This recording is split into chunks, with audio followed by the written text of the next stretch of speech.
निवेदन है कि आप ध्यान से बैठे और सुने। हमारे 3 तारीख के बाद अगर ये जीत के जयपुर जाएंगे, हमारे कोटा, जाडोल, फलासिया, इतने सालों में आपने देखा होगा अपन ने जो भी नेता भेजे सारे गुलाम थे। अब एक अमन समाज का आपका सेवक भेजेंगे, हर दिन आपके लिए काम करेगा। दिनेश भाई को मैं दूंगा आगे का।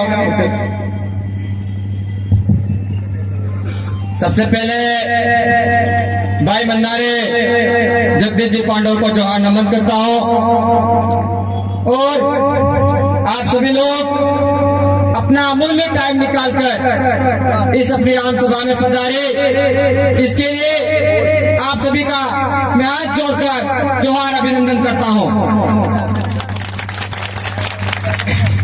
साथियों, सभी साथियों ने अपनी अपनी बात रखी, अपनी समस्याओं के बारे में बात की। आज दिन तक अपनी जो मूलभूत समस्या है उन समस्याओं का समाधान नहीं, उसके बारे में आप लोगों को बताया। तो आप लोगों को सोचने और समझने की जरूरत है कि आज दिन तक हमारी इन समस्याओं का समाधान क्यों नहीं हुआ। आज दिन तक हम लोगों ने और अपने बाप दादाओं ने 70-75 साल हो गए वोट दिए, तो आज दिन तक जो हमारे गांवों की समस्या है, जो मूलभूत समस्याओं का समाधान आज दिन तक इन लोगों ने क्यों नहीं करवाया। तो उसके लिए कहीं न कहीं हम लोगों की भी गलती है, क्योंकि हम लोगों ने वोट दे दिया, पर वोट देने के बाद इस वोट में कितनी ताकत है, उस वोट का क्या महत्व है, उस चीज को आप लोगों ने कभी नहीं समझा। आप लोगों को अब सोच समझकर इस मत का प्रयोग करना होगा, क्योंकि इतने सालों से अपने लोगों ने 500 रुपए, 100 रुपए एक बोतल दारू में वोट दिए, तो इसलिए आज हमें इन समस्याओं का सामना करना पड़ रहा है। अगर आप लोगों ने अगर ऐसे 100 रुपए, 500 रुपए और 1000 रुपए में वोट का सौदा नहीं किया होता तो आज हमें इन समस्याओं का सामना नहीं करना पड़ता। क्योंकि आप लोग पूछते हो कि हमारे बाबूलाल जी ने काम नहीं किया, हीरालाल जी ने काम नहीं किया, क्यों काम करेंगे वो भी आपका। भाई जिस आदमी को सेलेक्ट कोई दूसरा आदमी कर रहा है, जिस आदमी को टिकट ही कोई और दे रहे, वो आदमी आपका काम कैसे कर सकता है, आप लोगों को जवाब दो। भाई उन आदमी को दिल्ली और जोधपुर में बैठे बैठे लोग टिकट फाइनल करते हैं, आप सब लोग जानते हो। भाई वोट देने वाले लोग आप हो, विधानसभा के सदस्य यहाँ के लोग आप हो, तो इसका पावर आपके हाथ में होना चाहिए, नहीं चाहिए, बताओ आप लोग। भाई अपने विधानसभा की गांवों की समस्याओं के बारे में कौन जानता है, आप लोग बताओ। अपने यहाँ का स्थानीय होगा वो जाने का नहीं जानेगा। तो आज दिन तक इन लोगों ने सेलेक्ट करने का पावर अपने हाथ में रखा इन लोगों ने, क्योंकि आप सभी लोग जानते हो हीरालाल जी को कौन चलाता है, राम जी गायरी। अगर जीत गए तो उनकी गोद में जाके बैठ जाते हैं। उसके बाद बाबूलाल जी की बात करते हैं लोग, तो वो जीत गए तो भगत सिंह परमार की गोद में जाके बैठ जाते हैं। करोड़ों रुपए के मोहर लोग जूट के खा गए थे आदिवासी के।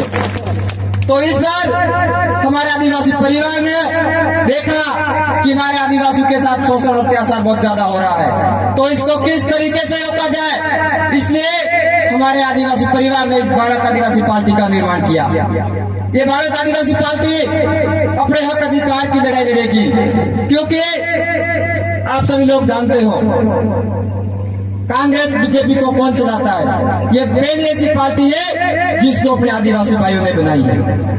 अपने भाई निर्देशन नियंत्रण अपने भाइयों के निर्देशन में इस पार्टी का काम होगा। तो इसलिए ये खुद का घर है, इस घर में आपको कैसे रहना है, कैसे सजाना है इस घर को, उसका निर्णय आपके हाथ में है। और मैं आपसे बोलूंगा कि आज दिन तक अभी प्रोफेसर साहब आपको बता के गए कि हमारे फलासिया ब्लॉक में कॉलेज होनी चाहिए गवर्नमेंट। आज दिन तक इसकी मांग इन लोगों ने नहीं उठाई और हमारे भाई मंदारे जगदीश जी ने इसकी मांग उठाई थी। आप सब जानते हो धरना प्रदर्शन किया था, तो वो भी भाई हमारे बीच में नहीं रहे। पर मैं आज आपके सामने ये वादा करता हूँ, अगर आप लोग सभी मिलकर के हमें विधानसभा भेजते हो तो सबसे पहले मैं सीधा ठोक के ये कॉलेज का यहाँ कॉलेज खोलवाऊंगा।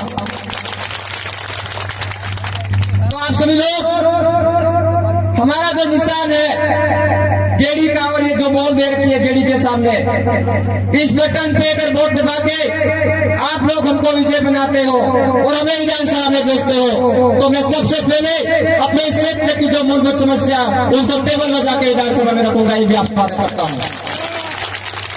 और उसके लिए आप लोगों को हमारा साथ देना होगा, क्योंकि आप लोगों को जो हमारा निशान है उस निशान को घर घर तक पहुंचाने का काम आप लोगों को भी करना पड़ेगा, क्योंकि जहां तक हो सके वहां तक हमारे हर गांव में जाने की कोशिश कर रहे हैं। जिस गांव में भी हम नहीं आ सके हैं वो भाई लोग नाराज नहीं हो, क्योंकि हमारे पास टाइम बहुत कम है। तो आप लोग अपनी अपनी जिम्मेदारी से इस निशान को हर घर तक पहुंचाने की अपनी अपनी जिम्मेदारी ले, और जो 25 तारीख को जो अपना मतदान है उस मतदान में बूथ लेवल पर अपनी टीम भी गठित कर ले, क्योंकि जिस दिन वोटिंग होगी बूथ लेवल पर उस दिन 5-5-10 जनों की टीम बनानी पड़ेगी आप लोगों को, क्योंकि अपनी माता और बहनें हैं, बड़े बुजुर्ग लोग हैं, उनको समझाना पड़ेगा, क्योंकि उन्होंने इतने सालों से कमल और कांग्रेस को वोट दिए, तो वो हाथ जानते हैं और फूल जानते हैं।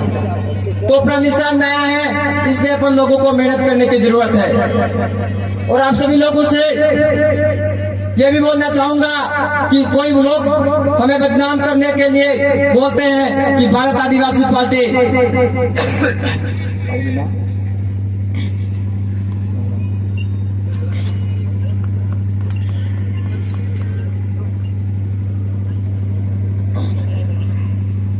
लोग बोलते हैं कि भारत आदिवासी पार्टी समाज को तोड़ने का काम कर रही है, और ये कांग्रेस बीजेपी वाले भी इस तरह से वीडियो वायरल कर रहे हैं कि हमें प्रचार नहीं करना दिया जा रहा और उनको भगा रहे। तो भाई हमको उनको बोलना चाहते हैं कि आप लोगों ने इतने सालों से जो कारनामे किए, जो विकास नहीं किया, तो क्या हमारे आदिवासी भाइयों को सवाल करने का जवाब नहीं? तो हम सवाल कर सकते नहीं कर सकते? आप लोग बताओ, हम जवाब मांगेंगे उनसे। तो इसलिए वो लोग अभी प्रचार करने जा रहे हैं, अभी पुलिस वाले साथ में लेके जा रहे हैं, उनके फाफे पड़ रहे हैं, क्योंकि उन लोगों ने काम नहीं किया, विकास नहीं किया। इसलिए आप लोगों को सबको मिलजुल करके कंधे से कंधा मिला करके सभी भाइयों को एक होकर काम करने की बहुत जरूरत है। और कई लोग हमें बदनाम करने के लिए हमको ये भी बोलते हैं कि हम धर्म का विरोध कर रहे हैं, तो हम किसी धर्म का विरोध भी नहीं करते।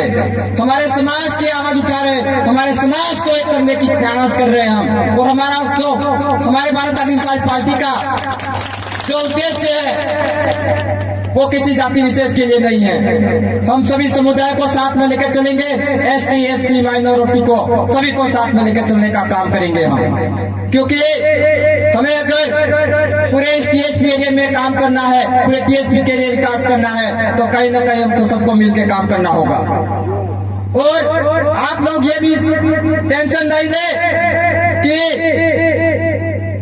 हमारे इस क्षेत्र में कोटना से उनको वोट नहीं मिलेंगे। भाई कोटना में जो समस्या है वो हम लोग सब जानते हैं। कोटना में हर गांव में गए हम, कोटना में जितनी समस्या है उतनी समस्या अपने फ्लासिया में भी नहीं है, क्योंकि वहां पे एक बांधो 2 बांध बन रहे हैं, सक्सान बारिया और बुझा बांध।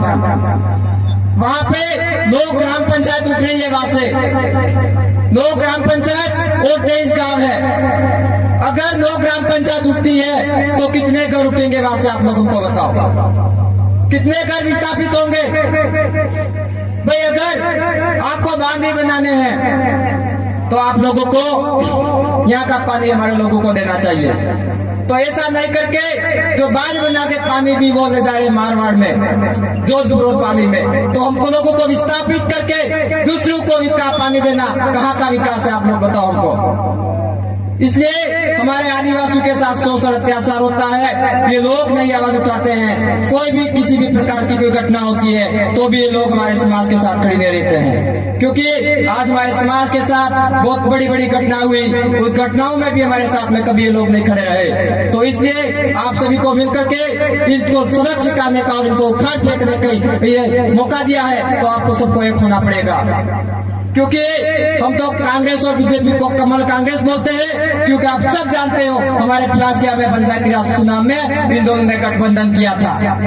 2 राष्ट्रीय लेवल की पार्टियां हैं, उन दोनों पार्टियों ने कांग्रेस का बनाया प्रधान और बीजेपी का बनाया प्रधान। इतने सालों से वो एक दूसरे का विरोध करते थे और जब हमारे 5 सीटें आई तो हमसे डर करके उन्होंने गठबंधन किया, क्योंकि उनको पता था कि ये लड़के कहीं आगे आ गए तो हमारे जो राजनीतिक रोटियां हमारी राजनीति उसको खत्म कर देंगे लड़के। उनको डर था, इसलिए उन लोगों ने एक गठबंधन किया। तो आप सभी लोग सोच समझकर अपने आदिवासियों की जो भारत आदिवासी पार्टी बनाई है इसके साथ कंधे से कंधा मिलाकर के काम करें। और आप सभी लोगों से वादा करता हूं मैं, आज की तारीख में अपन चुनाव जीत रहे हैं, अपन को कोई नहीं रोक सकता है, पर किसी भी कारण से अगर चुनाव का परिणाम कुछ भी रहता है और आप लोग हमारे साथ कंधे से कंधा मिलाकर के रहते हो तो किसी भाई के साथ आगे किसी भी प्रकार की कोई घटना होती है, कोई समस्या आती है, आज ही आपको फोन करना, मैं आपके बीच में खड़ा रहूंगा, वादा करता हूं आपसे। तो इसलिए हमारे बहुत सारे वक्ता भी है, तो आप सभी लोग मिलजुल करके हमारा साथ दे और निश्चित तौर पर हम विधानसभा में जाएंगे तो हमारी जो समस्याओं का समाधान करवाएंगे। इन्हीं बातों के साथ मैं अपनी बात को ये रखता हूँ। जय जवाहर, जय आदिवासी, जय वीर पटेल।